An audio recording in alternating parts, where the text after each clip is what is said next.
fait, on avait défini une date qui était le 26 septembre. Et dans le scénario, la fin de Sous la neige, ça, normalement, moi, c'était le 24 décembre. C'est-à-dire que quand ils étaient à Londres, tout le monde fêtait et eux allaient se retrouver dans la neige. Et je l'ai enlevé en me disant, ça va être le 26 septembre, ça va être un peu anachronique dans la sortie.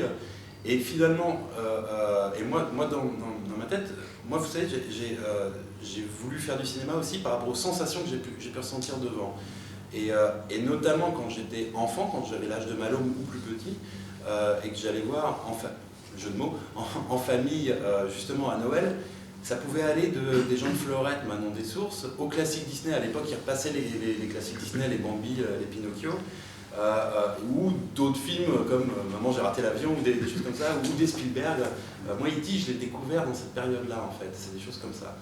Et cette sensation-là, qui est à la fois de confort, on peut rire, on peut pleurer, enfin, je veux dire, ça peut être des éléments dramatiques, mais en même temps, il y a une sensation de confort, de par la période, de par le fait d'être accompagné de ses parents, de ses cousins.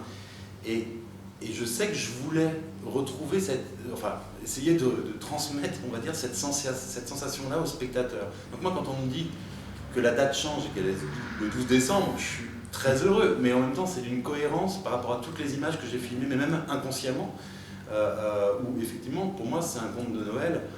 Et puis moi, je fais partie d'une famille qui a des rituels entre le magicien d'Oz, Capra, des choses comme ça, même à la maison. Donc moi, je suis très heureux de ça. Je m'appelle Rémi. Vitalis, monsieur Vitalis, artiste ambulant. Vous connaissez déjà Capi, le petit mécontent là, se nomme Joli Cœur. Approchez les enfants, car le spectacle que nous allons vous présenter est reconnu pour être le plus extraordinaire de France. Attends, Malo. Bouge-toi les oreilles 3 minutes. Non, il y a quelque chose de particulier en fait, c'est-à-dire que oui, je fais l'amalgame enfant-animaux.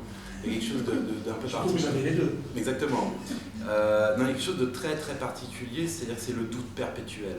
C'est-à-dire que, alors dans le cas de Malo, moi j'ai eu de la chance parce que c'est un petit garçon qui est courageux et qui a jamais été même fatigué, qui a toujours été une volonté de bien faire. Enfin maintenant, là où c'est compliqué, c'est que il n'a pas la même notion qu'un acteur adulte mais chevronné, on va dire, parce que lui il vient de faire un autre film, donc là il commence à l'avoir cette notion-là, donc c'est plus la même chose. Et donc le souci c'est qu'effectivement, là où c'est très angoissant, c'est qu'à tout moment ça peut déraper, c'est-à-dire qu'à tout moment, j'avais peur de le perdre, qu'à un moment il soit fatigué et qu'il n'y arrive plus, c'est-à-dire que qu'il n'y arrive plus. C'est arrivé une fois sur le tournage, une seule fois. Et finalement, il s'est rattrapé, mais c'est un vrai moment de panique parce qu'à ce moment-là, on ne peut plus rien faire. Et sur un film comme ça, qui a cette taille, qui a ce budget-là, qui a ce nombre de décors, qui a ce côté technique aussi, nous, on faisait en moyenne 2 décors par jour. Et donc, c'est des décors qui, et puis c'est des décors qui sont fabriqués, qui doivent ensuite, pour faire tourner les équipes, donc il y a aussi un timing très serré à faire et c'est techniquement compliqué, ça amène énormément de stress, qui fait que le plaisir pur de voir un acteur évoluer, il n'est pas toujours là. Il est là au moment où c'est la 3e prise, où j'ai déjà la prise et où là on commence à s'amuser. Mais moi j'avais toujours une appréhension, et d'ailleurs au départ, pendant 2 semaines avec Malhomme, on était dans c'était comme avec Daniel, on apprenait à s'apprivoiser, on était dans une appréhension, donc il y avait quelque chose on était un peu figés l'un avec l'autre. Et puis c'était mon premier film, c'était un contexte différent. Exactement, et puis au fur et à mesure ça s'est décanté, et puis ça a été... ouais, et puis après, puis on a commencé à réellement s'amuser après. Mais c'est vrai que je dirais pas que c'est difficile de tourner avec un enfant ou difficile de tourner avec des animaux. C'est difficile de tourner avec un enfant, des animaux, en décor naturel, sur un budget comme ça, avec des stars. Voilà. Je retrouve mes parents, Capi. Emmenez-les. On peut pas. Bien quand même. Le singe est bien.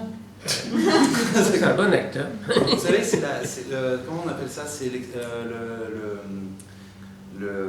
comment dire, vous savez, quand on filme un acteur qui est très neutre, Ouais. et puis on met l'effet Kuleshov, je crois que c'est ça, et on peut mettre devant lui une mère paisible, et puis on se dit, ah, il a l'air serein, on peut mettre quelque chose d'effrayant, puis on revient vers lui, on dit, il a l'air effrayé. Avec Tito, qui interprète Jolicoeur, c'était un peu ça, c'était un petit peu ça. Mais il est super, mais en soi, il a une nature, il a quelque chose. Mais c'est vrai qu'on a joué ça, j'ai joué de ça dans ma mise en scène. C'est là que je filmais d'abord la scène telle qu'elle était, je pense à la scène du spectacle, et après, lui, on lui faisait faire des choses très différentes que je savais pouvoir placer au montage. C'est des choses de cet ordre-là. Par contre, avec Darkness, qui joue Capi, qui joue le chien, c'était tout autre chose, parce que c'est un chien de spectacle lui-même, qui était extrêmement bien dressé, qui avait, avec son dresseur, une espèce de complicité de dingue. Et pour le coup, c'était facile. C'était vraiment facile. Il n'a pas fait le cabot. Non.